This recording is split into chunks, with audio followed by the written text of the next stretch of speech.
Dadperfectrevenge. At dawn, the deputy sheriff knocked with an eviction notice. My son-in-law stood across the yard, grinning and yelling, "Your time is up, old man. The house is ours now." I stayed perfectly calm and asked, "Who signed this garbage?" The deputy scanned the page, froze, and his mouth fell open in shock. "My name is George Patterson. I'm 65 years old, and I've spent the last 3 years of retirement in my house on Elmwood Drive in Austin, Texas. Before that, I carried a badge for 35 years as an insurance claims investigator. You learn to read people in that job. Every twitch, every hesitation, every lie poorly told. I thought I'd seen it all. Turns out I hadn't seen anything yet. My son Timothy used to be different. I remember him at 8 years old running to me after school with report cards, insisting I hang them on the refrigerator. He'd sit next to me while I reviewed case files at our kitchen table, asking endless questions about right and wrong. "Dad, how do you know who's lying?" He'd ask. I'd tell him the truth reveals itself if you pay attention to the details. Everything changed when he married Bradley Matthews 2 years ago. At first, I tried to be diplomatic about it. Bradley had charm, the surface kind that works on people who don't look too closely. He talked big about investment opportunities and financial planning, always wearing expensive suits and driving cars he clearly couldn't afford. Timothy seemed happy though, so I kept my observations to myself. That was my first mistake. The second mistake was trusting my son when he started visiting more frequently 4 months ago. He'd drop by with papers asking me to sign insurance updates or retirement planning documents. I'm an investigator, was an investigator, and I should have read every word, but he was my son, my only child. So I'd glance at the headers, see official-looking letterhead, and sign where he pointed. Bradley would hover nearby in my living room, always checking his phone, always asking casual questions about my savings, my retirement accounts, the house's value. I noticed things, of course. The way Timothy's eyes would flicker toward Bradley before he answered any of my questions. How he'd shifted from calling me dad to the more distant father. The expensive Rolex he wore that cost more than most people's monthly mortgage payments. But I'm 65, not senile, and I've investigated enough insurance fraud to recognize the pattern. I just never thought I'd see it in my own living room. The morning it all came apart started like any other Tuesday in June 2024. I was in my garage workshop sanding down an antique bookshelf I'd been restoring for months when I heard a car pull into my driveway. The garage smelled of wood stain and decades of honest work. Tools hung neatly on pegboards I'd installed myself. This was my sanctuary, where I repaired old furniture and tried to forget how quiet the house had become since my wife passed. Then came the knock. Official measured the kind law enforcement learns at the academy. I opened the front door to find Deputy Chuck Davidson standing on my porch, looking uncomfortable in the early morning heat. Austin in June is unforgiving, and sweat already beaded on his forehead. He was young, maybe mid-30s, with the rigid posture of someone who takes his job seriously. "Sir, I'm Deputy Davidson. I'm here to serve you with an eviction notice."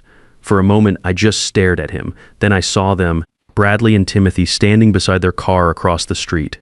Bradley had his phone out recording. When he saw me looking, he grinned and shouted loud enough for the whole neighborhood to hear, "Your time's up, old man?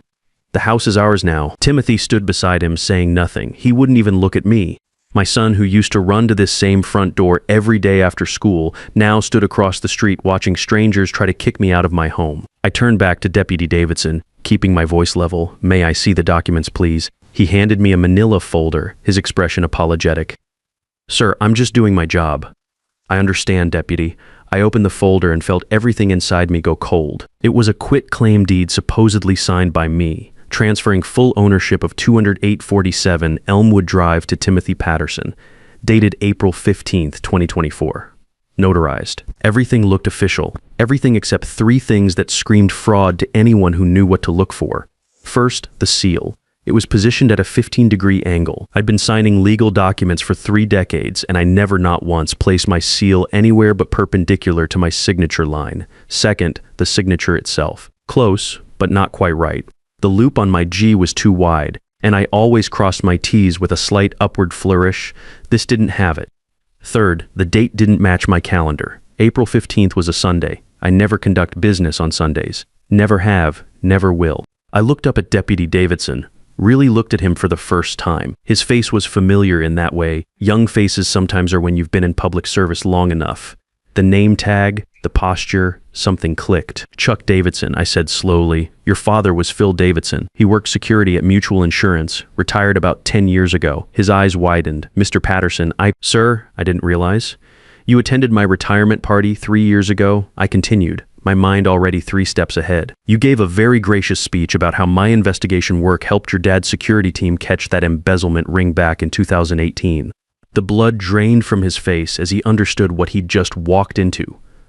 Across the street, Bradley had stopped recording, sensing something was wrong. The confident smirk was fading from his face. "Deputy Davidson, I need you to wait here for just one moment. Don't go anywhere." I walked back into my house, my hands steady despite the rage building in my chest. In my office, my real office, the one I've maintained since retirement, I kept copies of every important document related to this property. File cabinets lined one wall, organized with the same precision I'd used for insurance investigations. I pulled out the folder containing the original deed, my updated seal impression, and my actual signature from recent bank documents. When I returned to the porch, Chuck was still standing there, but now he looked like a man who'd realized he was about to be part of something much bigger than a routine eviction. I handed him my folder. "Compare these documents, Deputy. Pay special attention to the seal placement and signature formation. I spent 35 years examining fraudulent documents for insurance companies.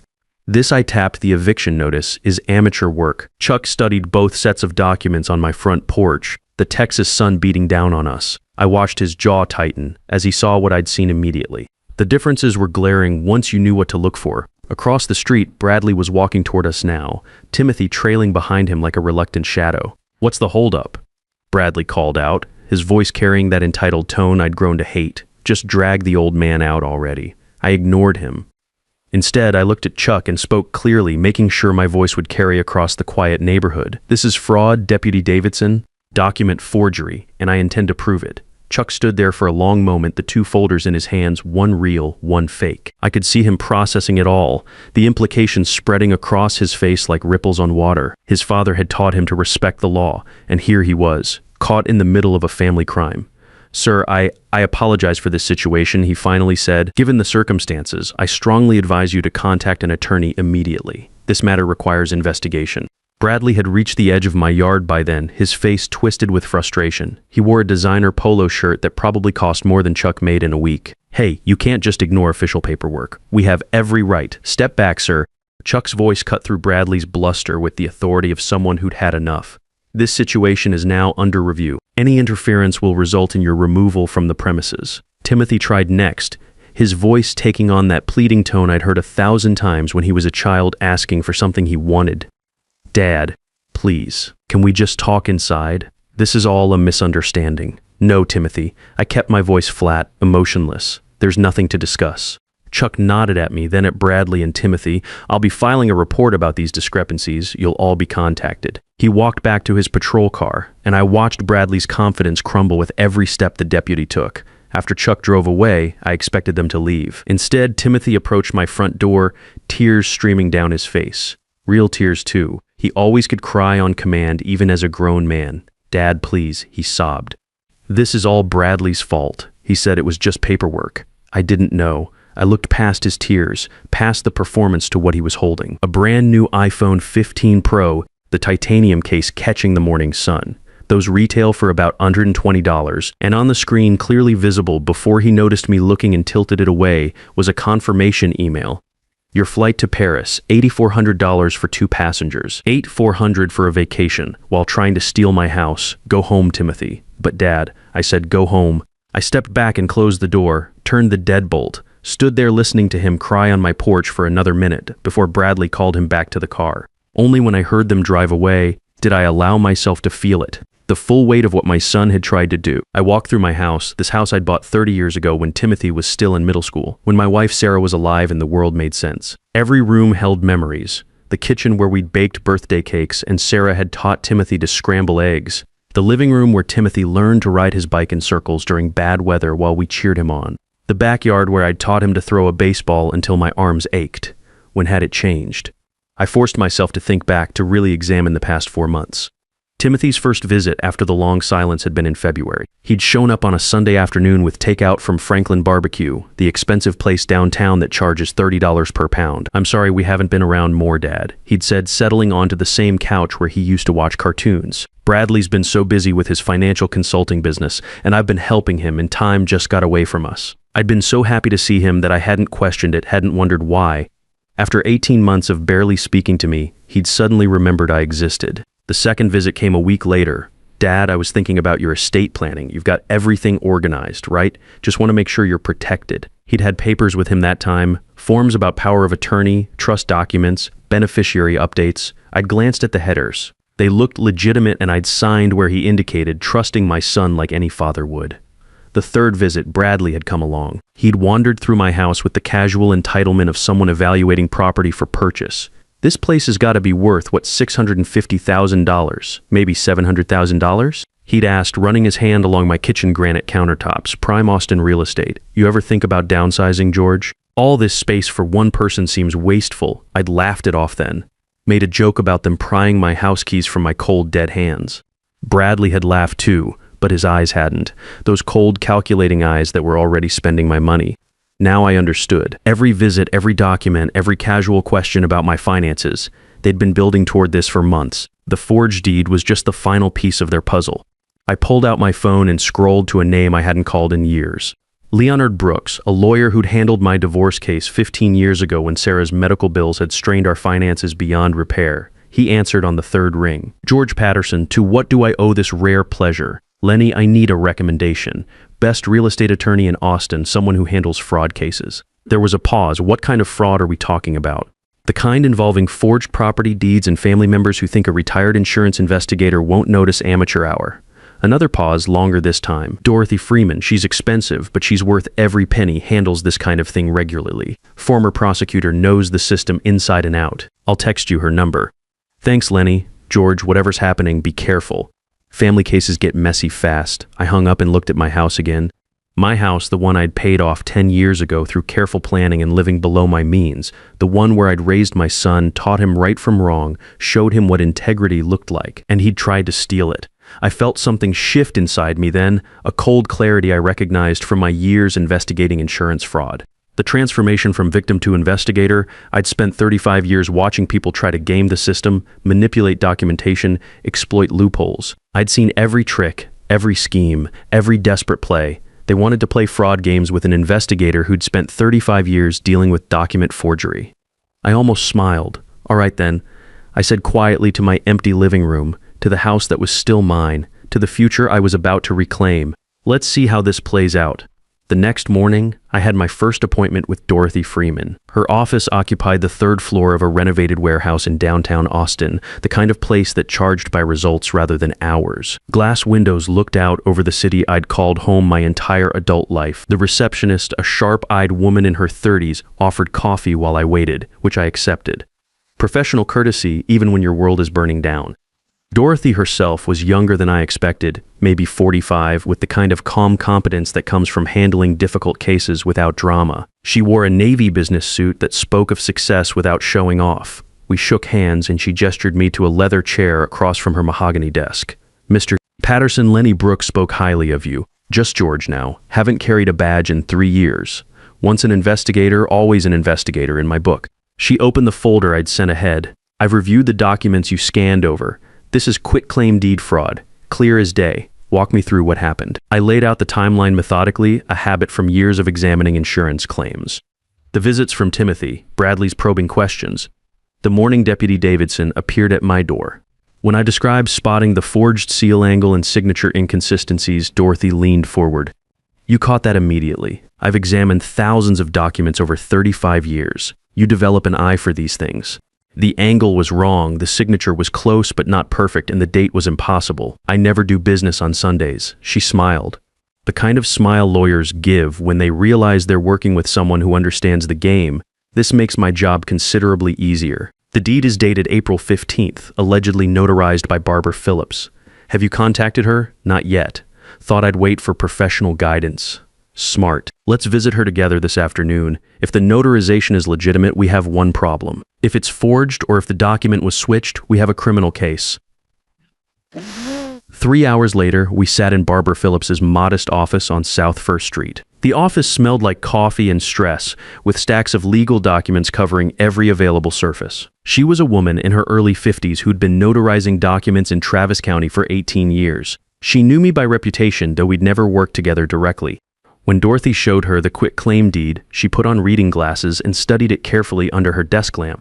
That's my seal, she said slowly, or rather, it looks like my seal. But she turned to her computer, pulling up her digital records, April 15th, 2024. Yes, I notarized a document that day for Timothy Patterson, but it was a power of attorney for financial decisions, not a quitclaim deed. The silence in that office felt heavy, broken only by the hum of the air conditioning and distant traffic.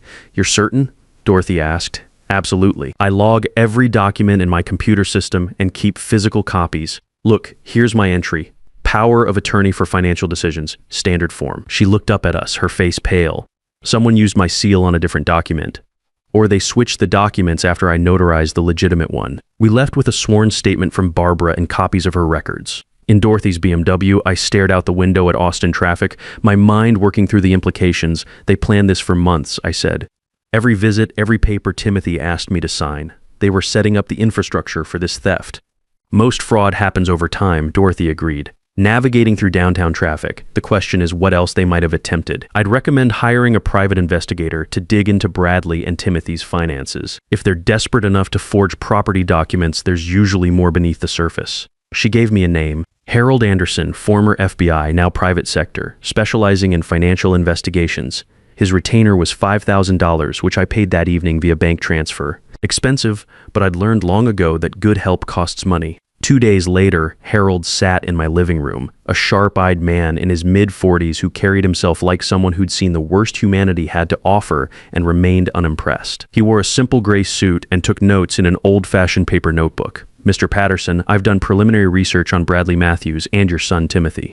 Before I go deeper, you should know that investigations like this sometimes reveal uncomfortable truths. I've been an investigator for 35 years, Mr. Anderson. I've heard uncomfortable truths before breakfast. What did you find?" He opened his laptop on my coffee table. "Bradley Matthews lists himself as a financial advisor, claims to run an investment platform called CryptoVision. It's registered as an LLC, but there's no actual business activity.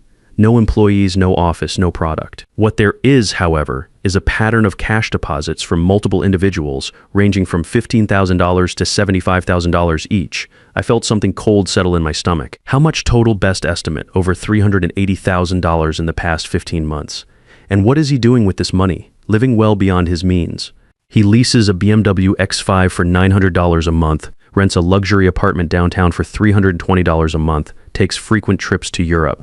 Your son's credit card statements show similar patterns. High-end shopping, expensive restaurants, first-class flights, they're running a con. That would be my assessment. The technical term is Ponzi scheme, though this one hasn't reached the stage where it collapses spectacularly. My guess is Bradley's getting pressure from his investors, which is why he needs your house. An asset worth $650,000 would buy him breathing room. After Harold left, I walked through my house again, seeing it differently now. This wasn't just my home. To Bradley and Timothy, it was an escape hatch, a way to pay off angry investors and disappear to Europe with my son on my money, leaving me with nothing.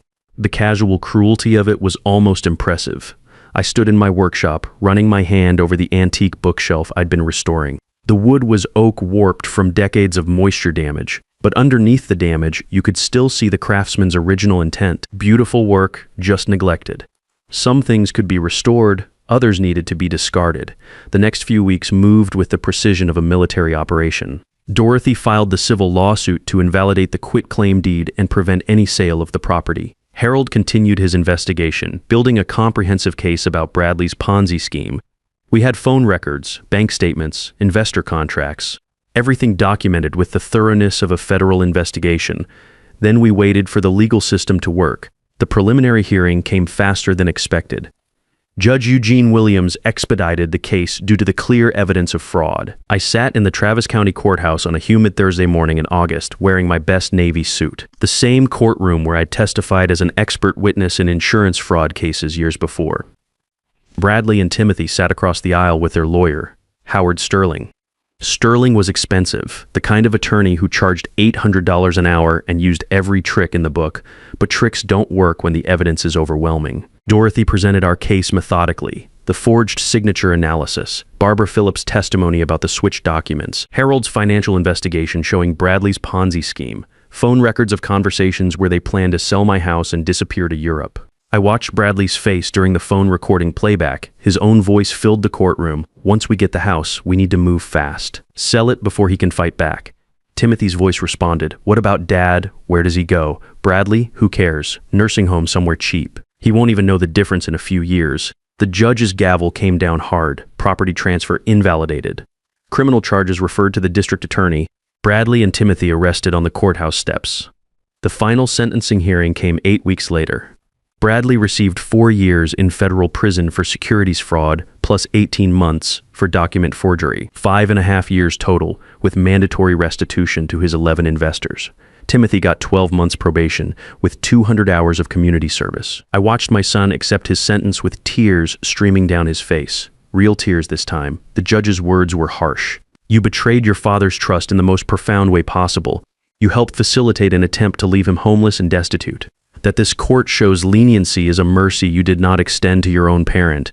After the hearing, I sat in my truck in the courthouse parking lot for a long time. It was over. My house was safe. The investors would get most of their money back. The legal system had worked exactly the way it was supposed to work. But my relationship with Timothy was finished. That evening, I sat on my front porch on Elmwood Drive, watching the sun set over Austin. My house, my home, exactly where it had been 6 months ago when this all started, but somehow feeling more solid, more real. A car pulled up. Deputy Chuck Davidson, the young officer who delivered that eviction notice what felt like a lifetime ago. "Mr. Patterson," he said, walking up to the porch. "I wanted to stop by. I've been following the case in the news." "Deputy Davidson, how's your father doing?" He smiled. "Good, sir. He wanted me to tell you he's proud of how this all turned out. Said you showed them what happens when you mess with someone who knows the system." We talked for a while about his career plans, about the case, about how fraud cases often have human costs beyond the financial. He was a good kid, reminded me of Timothy at that age. Before Bradley, before greed corrupted everything, after he left, I went to my workshop in the garage. The antique bookshelf sat there, finally complete. I'd finished the restoration during the court proceedings, working with my hands while lawyers worked with their words. The wood gleamed under the workshop lights, beautiful and functional, ready for another century of use. Some things could be restored, some things couldn't. 3 weeks after sentencing, a letter arrived. Prison postmark, Timothy's handwriting. I sat at my kitchen table, the letter unopened in front of me for a long time. Finally, I read it. It was 3 pages of apologies, explanations, regrets. He blamed Bradley's influence. He blamed his own greed and stupidity. He blamed the stress of debt and the fear of failure. He said he understood now what he'd done, how wrong it was, how deeply he'd betrayed me. He asked if I could ever forgive him. I read it twice, then carefully folded it and placed it in the desk drawer where I kept important documents. The letter sat there alongside the court judgments, the property deed with my name on it, all the evidence of justice served. Maybe someday I'd respond. Maybe someday we'd have the conversation he wanted about forgiveness and redemption. But forgiveness isn't the same as trust, and trust, once broken this completely, doesn't just grow back because someone says they're sorry. The truth is, I'd lost my son long before Bradley came along. I'd lost him the moment he decided money was more important than family. Bradley just made it visible. I walked back to my workshop and picked up a new project, a Victorian writing desk from the 1890s that needed complete refinishing. The wood was damaged, the joints loose, but underneath I could see the quality craftsmanship. It would take months of careful work to restore it properly. I had the time, I had my home, I had my peace. Justice, I'd learned during 35 years investigating fraud, isn't about revenge or cruelty. It's about balance. Ensuring that actions have appropriate consequences, that the system works fairly for everyone, that truth matters more than manipulation. Standing in my workshop, running my hand over the old desk's damaged surface, I felt something settle inside me. Not happiness exactly, there was too much loss for that. But satisfaction, completion, the sense that everything had unfolded exactly as it should. Bradley was in prison where he belonged. Timothy was learning there are consequences for betraying family. My house remained mine. The 11 investors would receive justice. Most importantly, I'd proven something to myself and anyone watching. You don't have to be young or rich or powerful to fight back when someone tries to steal your life's work. You just need to pay attention to the details, know when something doesn't look right, and have enough backbone to stand up for what's yours. The truth really does reveal itself if you're careful enough to see it. I taught that to my son once, long ago. Now I was teaching it to anyone who might be facing something similar. Justice isn't revenge. It's when everyone gets what they deserve. And I got mine. My house, my peace, my dignity intact. I picked up the sandpaper and got to work. The desk wouldn't restore itself, and I had nothing but time. When someone shows you their true character through their actions, believe them the first time, because the person who'll steal your house will steal anything else they can get their hands on. The best defense against family betrayal isn't hoping it won't happen. It's staying sharp enough to spot the warning signs before they can finish the job.